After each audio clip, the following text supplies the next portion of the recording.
Hello guys! So, welcome back sa ating channel. So, ang topic na pag-uusapan natin ngayon is about parallel and perpendicular lines. So, this is the last topic in graphing. Okay, so ano ba yung concept natin dito sa parallel and perpendicular lines? So, ang ating concept is identify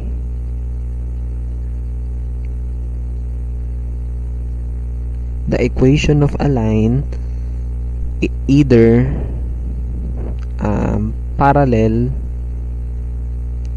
or perpendicular. Okay? So, dito iikot yung ating topic.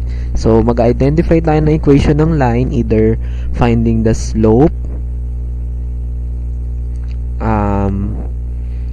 slope-intercept form, point-slope form.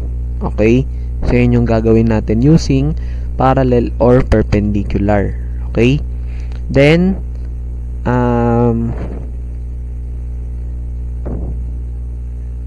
okay. So, dito, ang isa pa nating concept, aside sa mag-write tayo ng equation is, since sinabi nga sa concept, we have the problem parallel and perpendicular. So, yung parallel lines, okay, have the same slope. Okay, so yun yung important reminder. And yung perpendicular, meron tayong opposite, obviously. That is, one positive, tapos, one negative. Okay? So, yun, dito rin iikot yung ating concept. So, apply natin siya sa mga problem. So, find the slope of a line parallel to each given line. So, parallel tayo to each given line. Okay? So, for the first example, we have y is equals to 2x plus 4. So, ang hinahanap lang naman dito is slope. So, using the equation of y is equals to mx plus b. So, that is y is equals to mx plus b. So, mx plus b. And we all know that m is your slope. Therefore, m is equals to 2. Okay? So, next, we have y is equals to 4x minus 5. So, ganun pa rin. Okay? Next, we have the 6x minus 5y is equals to 20. So, babalik tayo dito sa formula na to. We have y is equals to mx plus b. So, that is, isolate natin si y sa left side. So, that is 6x minus 5y is equals to 20. Then, isolate mo. We have 5y is equals to negative 6x plus 20. Write lang natin dito, ha. Okay. Then, that is, divide both sides by negative 5. So, kulang pala to. Negative and negative. Hindi ko lang napansin. Okay? So, yan siya, negative, ha. So, we have y is equals to 6 over 5x minus 4. Therefore, ang m natin is 6 over 5. So, this is the answer. Okay? Next, for the problem number 4, we have 7x plus y is equals to negative 2. Ganun pa rin ang ating gagawin. So, negative, negative, y is equals to negative 7x minus 2. Therefore, ang ating m is equals to negative 7. Okay? Next, for the problem number 5, we have 3x plus 4y is equals to negative 8. Then, ang gagawin natin dyan, ganun pa rin. 3x plus 4y is equals to negative 8. Then, negative 3x, negative 3x. We have 4y is equals to negative 3x minus 8. Then, divide both sides by 4. And you will get y is equals to negative 3/4 x minus 2. Then, therefore, your m is equals to negative 3/4. Okay? Okay, so for the next examples, so ang direction naman natin is to find the slope of each line perpendicular to each given line. So, slope pa rin, pero this time we have perpendicular. Okay? So, for the first example, we have y is equals to negative 1 1/2 x minus 1. Okay? So, we all know kapag perpendicular, parallel, ang slope nito is negative 1/2. Tama? Because that is parallel eh. Same slope from the concept sa unahan. But then, ang tinatanong is perpendicular. So, therefore, ang slope nito is 2, 1, kabaligtaran, or 2. Okay? So, that is the answer. Okay? Next, we have y is equals to 4/5x. So, ganun pa rin. Since tayo ay perpendicular, okay? So, ang m natin is negative 5/4. Okay?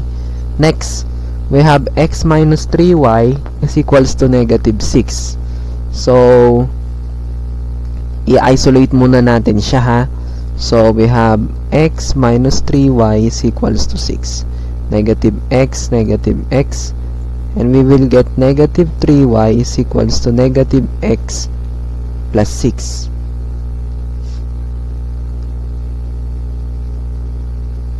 Negative x minus 6, so kulang. So, this is negative x minus 6. Okay? Then, divide both sides by negative 3. So, hindi ko napansin yung negative sa 6.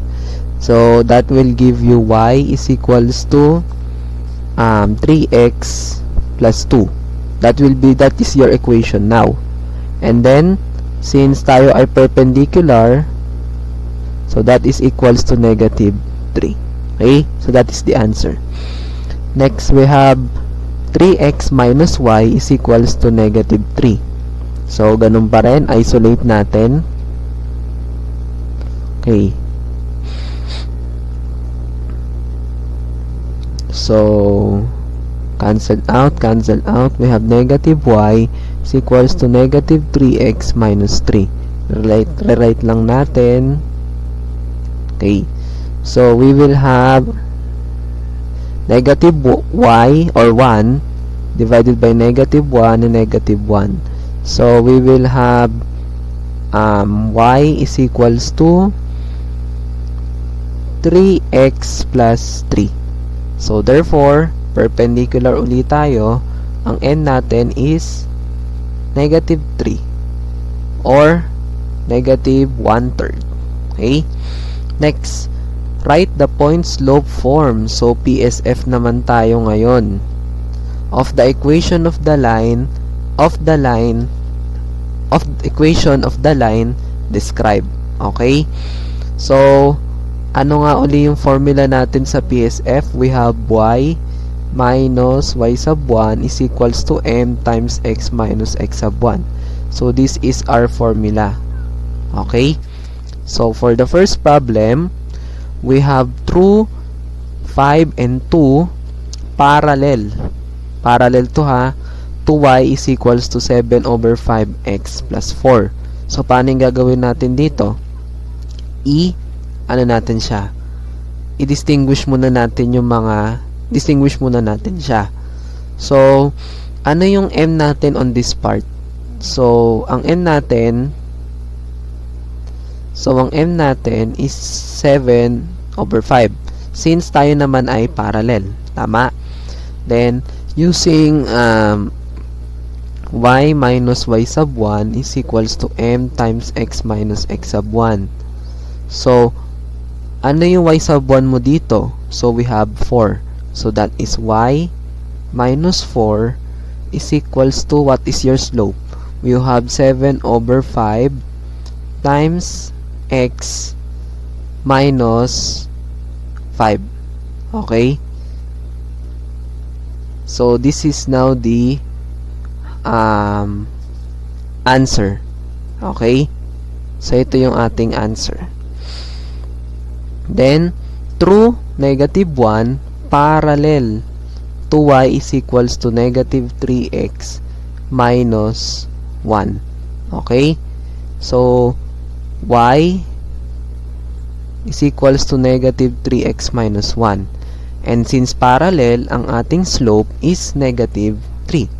And using the formula of PSF, that is y minus 3 is equals to negative 3 times x minus negative 1.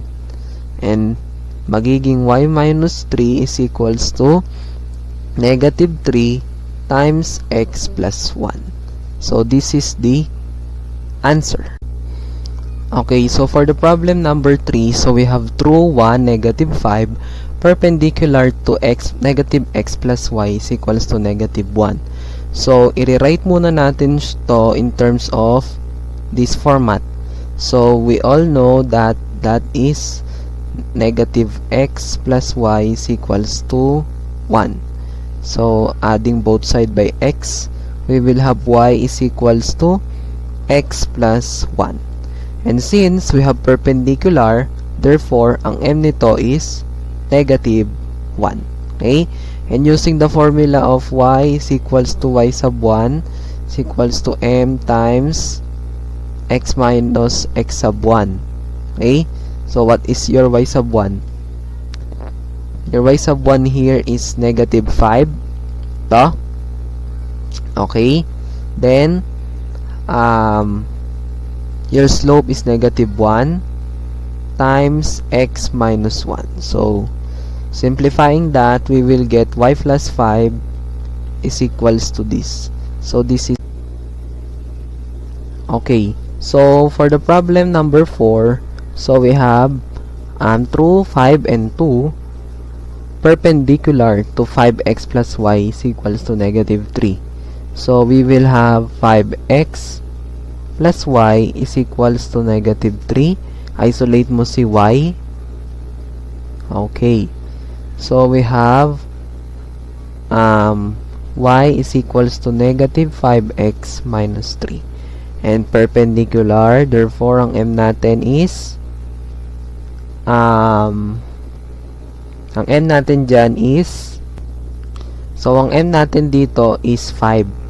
Okay? So, 5 or 1/5. Okay?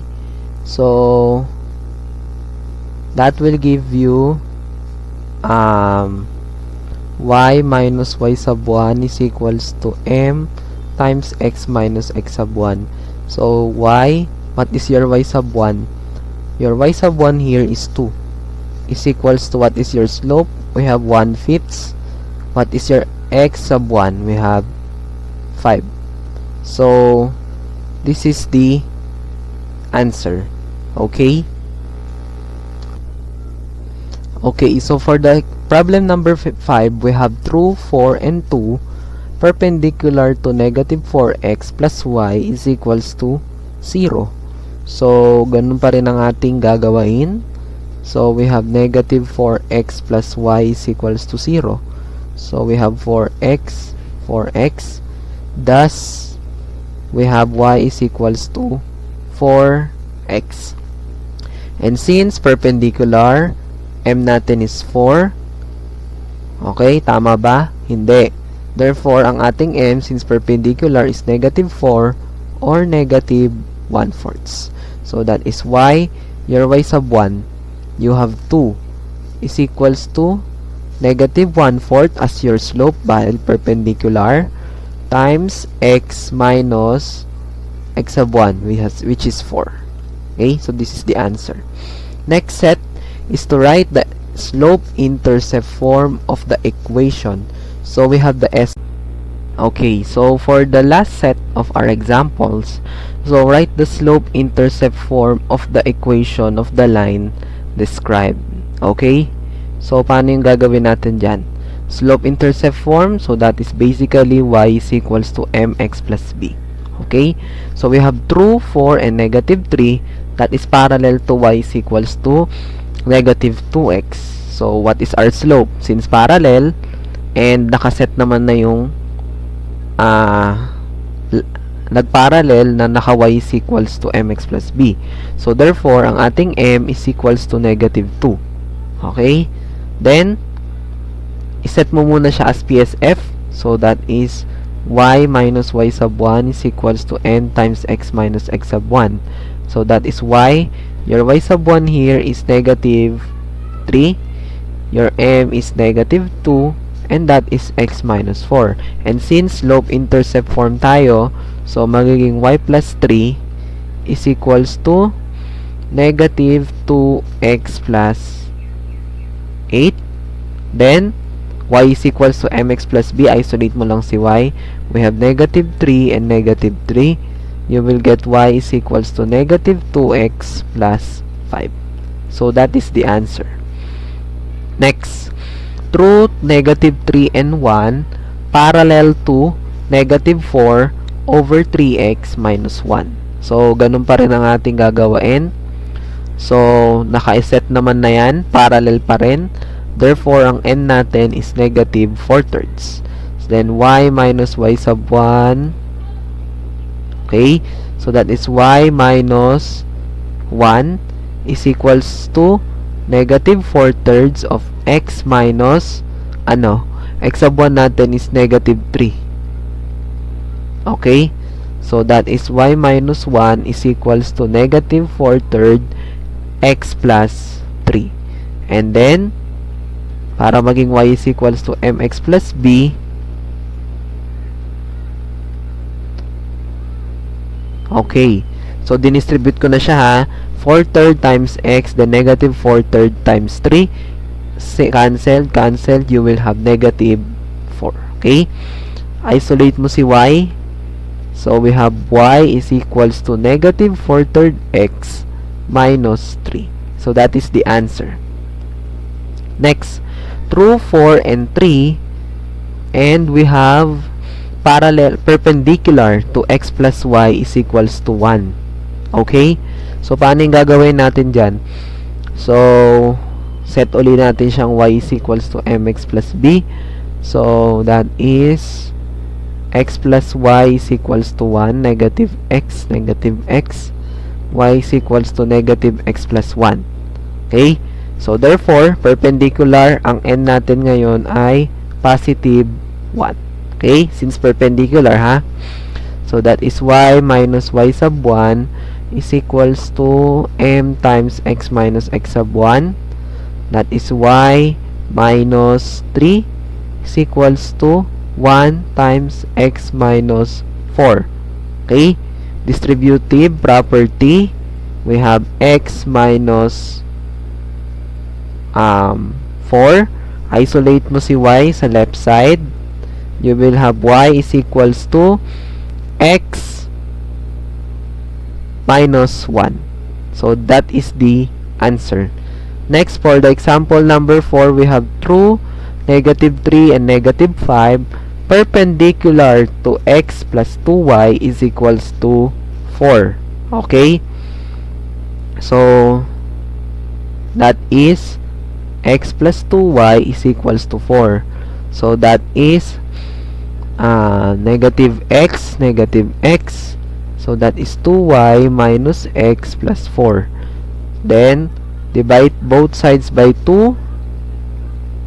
So, that will give you y is equals to negative 1/2 x plus 2. Okay? Then, after that, m natin is perpendicular. So, opposite nito. So, we will have 2 over 1. So, perpendicular, ha? Then, we have y minus y sub 1 is equals to m times x minus x sub 1. So, that is y minus negative 5 is equals to 2 times x minus negative 3 And we will have y plus 5 is equals to 2 times x plus 3. And distributive property, 2x plus 6, negative 5, and negative 5, we will get y is equals to 2x plus 1. So that is the answer. Okay? So that's it for the last topic of the chapter 2, which is the parallel and perpendicular lines. I hope you learned something.